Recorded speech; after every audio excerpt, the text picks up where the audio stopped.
I don't know yet, cause we haven't seen Boots in against a guy that has touched him good enough to really test his chin. So we don't. That's the only thing we don't know about him yet. We don't know if he can take the real punch yet because we haven't seen it. But as far as the skill goes, he got everything.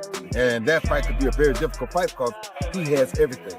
And when a guy is talented and has the skill level that Boots has, anything can happen. But don't get it wrong. Vergil Ortiz and Jaron Ennis are likely to fight, and Roy Jones Jr. didn't hold back when he talked about it. He said that Ennis seems unbeatable in terms of skill and promise, but what really worries people is how he will do on a real test. But if Boots' chin stays strong, he might be able to beat Vergil and become the next champion of his class. Even great welterweights like Amanda Stylistic have something to say about the fight that Ennis and Vergil might have. That person said, "Vergil is a good fighter. He is smart, strong, and powerful. He's very good, but I think Jaron will beat him." Without a doubt, those words carry a lot of weight when they come from a fighter like Stannis. He has been in the pits and felt the strength of world-class opponents, but he still thinks Jaron Ennis is the stronger force. That says a lot about how well Boots is thought of by his peers.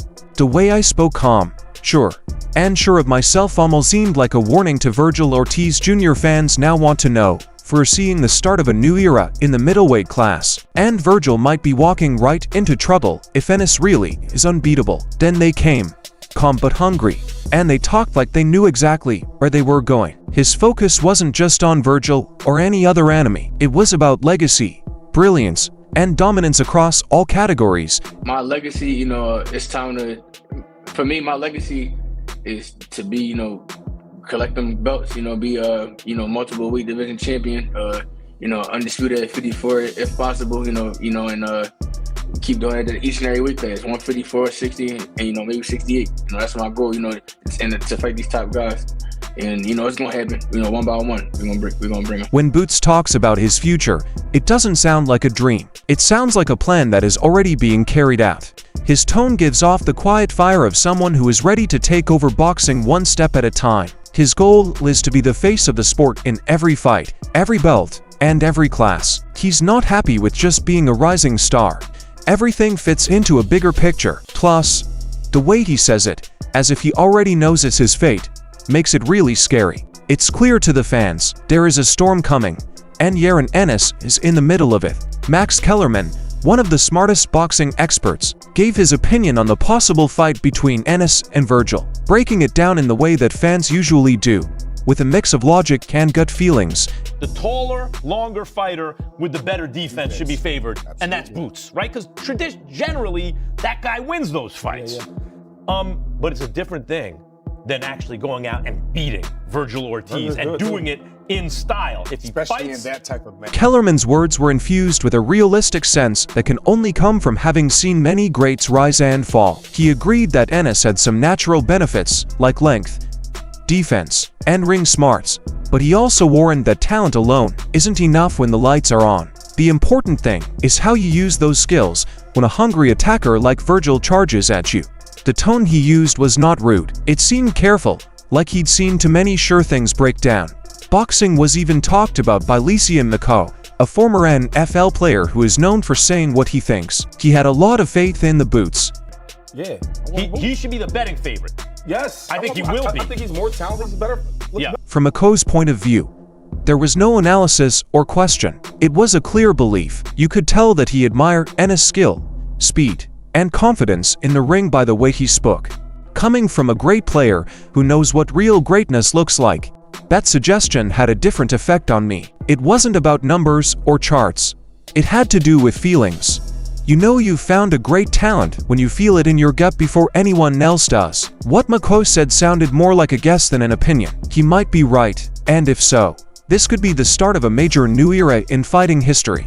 Then Mike Hoppinger, who is one of the most recognized voices in boxing coverage, came on and gave a more fair and accurate account of the fight. I think this is a genuine coin flip fight. I really do. And I think we have to remember that Vergil Ortiz has fought the much better competition. That's true. He beat Israel Madrimov, very quality win. Madrimov gave Crawford all he could handle.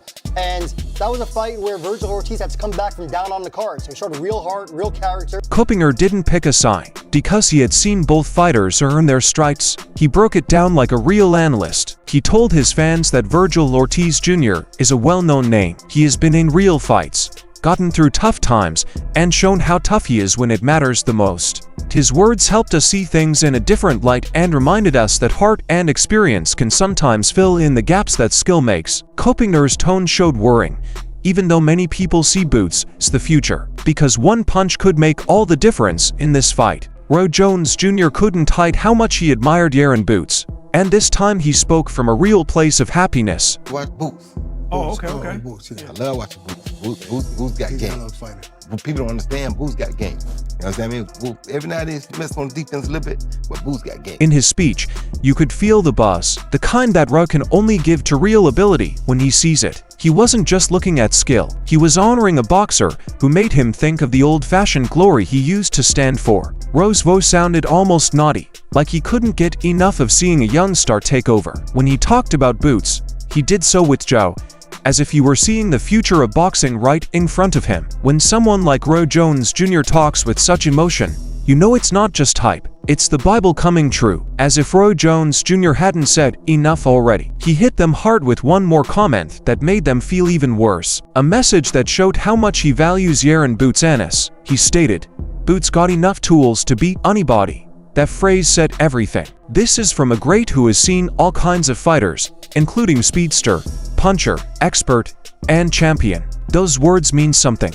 Roy stopped talking about what could happen. He was talking about being ready. Then Erickson Lubin spoke. He was honest, but he had a grudge against someone. The kind of excitement that can only come from a fighter who deserves all the praise in the world. I don't really care. You know, like I said, boxing's been a popularity contest. These dudes sit up on social media and create narratives. I don't give a damn about none of that shit. Lubin didn't try to sound perfect or like he fit in with society. He was being honest. His tone showed that he was unhappy, as if he were sick of the fake news and social media chatter that often got in the way of real ring work. His words cut through the nose and reminded everyone that boxing isn't about having fans. It's about people who fight. He's been through good times and bad. Even so, his goal hasn't changed at all. Not only what he said, but also how he said it, made his statement so powerful. Even Gabe Rosado was really excited about the idea of a fight between Vergil Ortiz Jr., Ennis, and Jaron Boots. His tone showed that he was really excited about what could be a great battle. Fight between him and Vergil, I think that's a top-notch fight right there. That's Sugar Ray Duran right there. You know what I mean? Of this era. So I love that fight. He said it was the kind of fight that boxing fans love and compared it to the sport's golden age. Rosado saw that both athletes were pure competitors who were eager, skilled, and ready for big fights. In what he said, he praised their skills and hinted that this fight could define the next crop of welterweights. This is the kind of fight that brings boxing back to life, a real battle of strength, skill, and feeling. Rosado saw this as more than just another fight. Someone's memory could lead to a fight tomorrow. Following this, Rosado broke down Boots Ennis with the sharp, "I have an experienced fighter who knows what makes a great one." I can see that. You know what I'm saying? I think Boots, you know, he got the speed, he got the power. He has the ability to switch orthodox and southpaw. So he has a lot of tools in his arsenal, man. So, you know what I mean? I think I guess what would be his biggest flaw, but at the same time, is his greatest asset is that he could box you and it'd be a boring match, but that's not him. He like to walk you down, so he can give an opponent an opportunity to catch you. He talked about Ennis's speed, strength, and ability to move smoothly while moving between poses without any problems. The truthfulness of Rosado stood out, though. He liked how angry Ennis was, but he knew it could make him look weak sometimes. His answer wasn't negative. A fighter looked up to someone who risks everything to put on a show. Because he said things in a fair way, his criticism was real and based in reality. Rosado made it clear that Ennis is more than just good at sports. He is different because he is not afraid of anything. It was an important nod from one fighter to another, who fights for honor not praise. Rosado also said nice things about Ennis's way of fighting, calling him a boxer who doesn't run away or play it safe, but instead faces problems head-on. Let's say a guy like Vergil Ortiz, who's a big puncher, strong guy, you know, he's going to give Vergil opportunities where Vergil can land his shots. because Boots ain't the type of guy that's gonna run all day. He's not a boring fighter. He's a fighter. He's gonna sit in the pocket with you and he gonna bang. So that's his style, man. So it could work against him or it could just work for him. But I love it. I love his style. He praised Boots for being a fighter who stays in the pocket, trades blows, and tests the result of his opponent. That's why fighting Vergil Ortiz Jr. is both dangerous and exciting. Rosato's words showed that he had a lot of respect for both guys, two heroes who are very strong and always sure of themselves. He was clearly excited as he thought about what a great battle that would be. Gilly the Kid didn't hold back. His response was quick, sure of himself, and straight, just like he always does. "That's easy money," he said. He spoke in a funny but cocky way, as if he had seen enough fights to know when a star was about to shine. No one had any doubts or second thoughts about Jaron Boots, Ennis, or what he brings to the ring. You could tell Gilly wasn't just a fan when she talked. He talked like a proud Philadelphia. He said it with a mix of loyalty and determination, as if he knew the whole story inside and out. The swagger added to the conversation and reminded everyone that having confidence is also part of the fight. At that point, Gilly made it clear that he is betting on Boots the whole time. One of the best-known trainers in boxing, Andre Rozier, spoke with the calm confidence that comes from having been in the business for decades. Listen, I love the fight. I have to definitely side with nephew. Boots is, I think his talent is very, very, very good, and I think it's going to be difficult.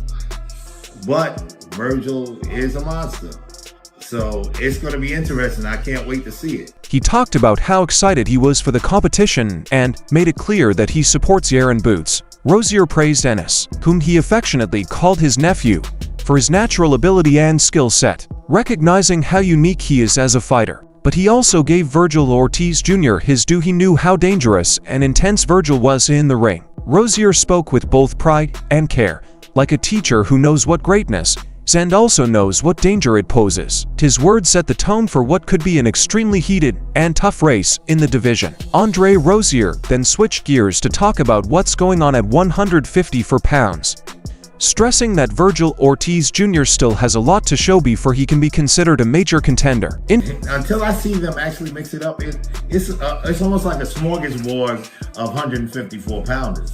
And with that being said, you have Fundora, you have Charlo. Don't forget about Charlo. A lot of people are like, because he's been gone, but he can fight. He can fight. And if he's settled and his mind is right, look out. He's gonna surprise a lot of people. He said that there is a lot of real talent in the division. Rozier's tone made it clear that even though Vergil was strong and smart, he was not yet as well known as the big names. The way he spoke made me think of a guy who has seen a lot of hype come and go and values experience over progress. The tone wasn't rude, but it was strong. A warning that just because you're strong in one weight class doesn't mean you'll be dangerous in another. Rozier thinks of 154 as a shark tank, and Vergil isn't at the top of the food chain until he shows what he can do against the best. Chris Algieri, a former world champion and one of the smartest boxing commentators, broke down the fight between Jaron Boots, Ennis, and Vergil Ortiz Jr. like a surgeon would. In this fight, and you laid it out nicely. Vergil's a machine. I mean, he pumps the jab. He's got a killer left hook to the body. He's super durable. Even though we saw him go down against Bohachuk, he came right back and got up and went right back into the fold, right back into the fire, excuse me.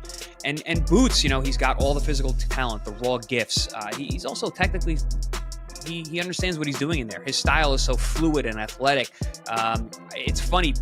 If I was going to say what kind of style would beat Boots, it would be a Vergil Ortiz type guy who's very fundamentally sound, physically strong, puts on a lot of pressure, keeps the pressure as a great gas tank. But then if you ask me vice versa, what kind of style would beat Vergil Ortiz, I would say a Boots style, a very athletic, defensively savvy at times, and a puncher that hits you with shots that you don't see.